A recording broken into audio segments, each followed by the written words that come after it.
সদ্য বিদায়ী 2025 সালে সৌদি আরবে জনশক্তি রপ্তানিতে এক অনন্য রেকর্ড গড়েছে বাংলাদেশ।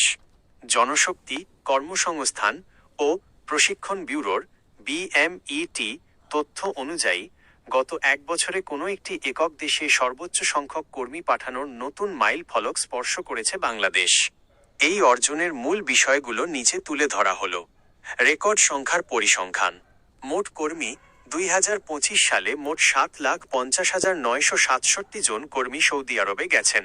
পূর্ববর্তী রেকর্ড 2024 সালে এই সংখ্যা ছিল প্রায় 6,28,000। অর্থাৎ এক বছরের ব্যবধানে সৌদি আরবে কর্মী যাওয়ার হার বেড়েছে প্রায় 16%। একক দেশের আধিপত্য। 2025 সালে বাংলাদেশ থেকে মোট 11,25,000-এর বেশি কর্মী বিদেশে গেছেন, যার মধ্যে প্রায় 2/3 66% গিয়েছেন সৌদি আরবে। এই সাফল্যের মূল কারণসমূহ: 1.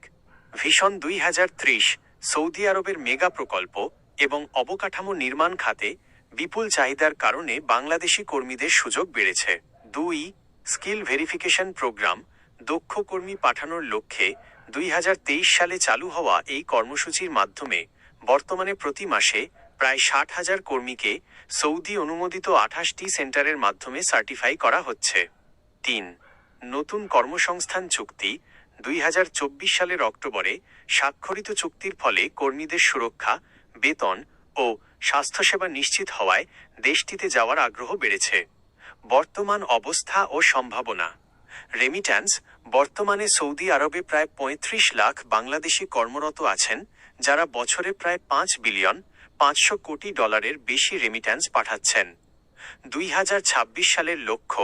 চলতি 2026 সালে সৌদি আরবের খনি খাত সহ বিভিন্ন মেগা প্রকল্পে আরও প্রায় 3 লাখ নতুন কর্মসংস্থানের সম্ভাবনা রয়েছে বলে আশা করছে BMET।